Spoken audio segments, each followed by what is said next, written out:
আপনার আমার প্রাণের রাসূল সরকারে মদিনা তিনি বলে দিয়েছেন, ও দুনিয়ার বিবিরা তোমরা শুনে রেখো, তোমার স্বামী সারাদিন ক্লান্ত থাকে, সারাদিন পরিশ্রম করে যখন তিনি বাসায় আসবে অথবা গড়ে থাকবে, ওই সময় যখন তোমাকে আদর করে ভালোবেসে অথবা কোনো প্রয়োজনে তোমাকে ডাকবে, তোমার চুলার উপর যদি দুধের পাতিলও বসানো থাকে, দুধ চুলা পাতিলের মধ্যে থাকবে কি থাকবে না এটা তোমার দেখার কোনো বিষয় নয়, কিন্তু তুমি তোমার স্বামীর ডাকে চলে আসতে হবে।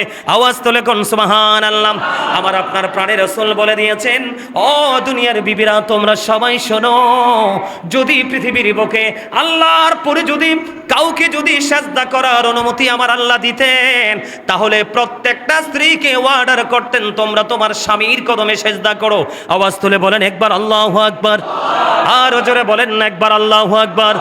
বন্ধুরে আমার, শুধু কি স্বামী ডাকবে শুধু দাসীর মতো, বিবি শুধু দাসীর মতো খাটুনি খাটবে?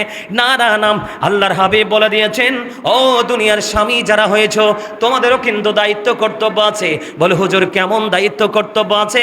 ওই যে তোমার বিবি মাত্র 3টা কথা বলে তোমার জীবন সাথী করে তুমি তোমার সঙ্গে নিয়ে এসেছো, এই বিবিটা তার সাজানো গোছানো পরিপূর্ণ একটা জীবন ছেড়ে দিয়ে নতুন জীবনে শুধু তোমার সাথে প্রেমের বন্ধনে আবদ্ধ হয়ে আল্লাহর হুকুম পালন করে তোমার ঘরে ছুটে এসেছে, তুমি কিন্তু তাকে দাসী মনে করতে পারবা না।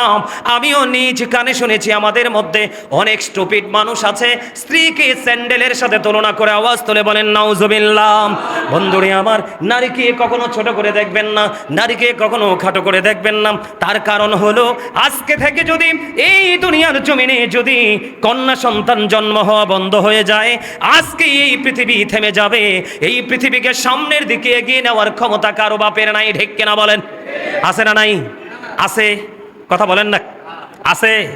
আপনি শুধু বাইরে যাবেন মজার মজার খাবার খেয়ে ঘরে চলে আসবেন, না না না, আমার রাসূল বলে দিয়েছেন, তুমি তোমার বাইরে গিয়ে চা খেয়েছো মজা করে, একটি কাপ চা তুমি তোমার বিবির জন্য কাফি করে আনতে না পারলে ওই চাটা তোমার ঘরে কিভাবে বানানো যায় তুমি তো দেখেছো। বিবিকে তুমি চা খাওয়াবা, তুমি যদি বাইরে গিয়ে পান খাও, বিবির যদি পান খাওয়ার অভ্যাস থাকে তুমি বিবির জন্য একটা খিলি পান নিয়ে আসো।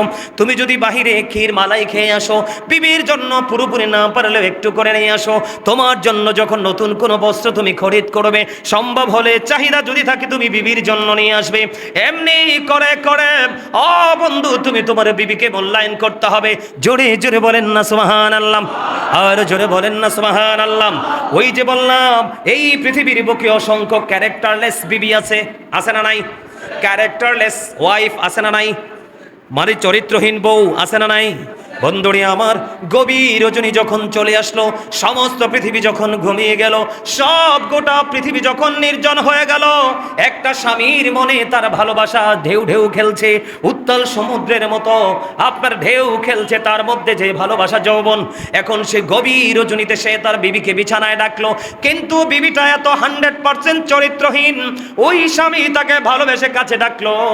ও বন্ধু, বিবি তার ডাকে সাড়া দিল না। সে কি করলো? মুখটা উল্টো দিকে ঘুরিয়ে সারাটা রাত সে পার করে দিল। আমার আপনার প্রাণের রাসূল তিনি বলে দিয়েছেন, ওই বিবি যখন মুখটা উল্টো দিকে ঘুরিয়ে নিল, স্বামীর কলিজাটা ফেটে চৌচির হয়ে গেল, তার কলিজা ভেঙে গেল, কিন্তু সে তো বিবিকে আর ডিস্টার্ব করছে না, সে উল্টো দিকে ঘুমিয়ে গেল। আল্লাহর হাবিব বলেছেন, ও দুনিয়ার বিবিরা তোমরা সবাই মিলে শুনে রাখো, এই অবস্থায় এই তখন থেকে তুমি যখন থেকে মুখটা তুমি উল্টো দিকে ঘুরিয়ে দিলে, ঠিক তখন থেকে লানতের ফেরেশতা ওই সূর্য ওঠার আগ পর্যন্ত, তার মানে সকাল পর্যন্ত তোমাকে শুধু লানত দিতে থাকলো। জোরে জোরে বলেন না একবার নাউজুবিল্লাহ। মজা হয়েছে না নাউজুবিল্লাহ? এত আস্তে? আপনারা কি চান আপনাদের ঘরে দুষ্ট বউ আসুক? কথা বলে না, নাটাও তো ভালো করে বলতে পারেন না, কথা কয় না।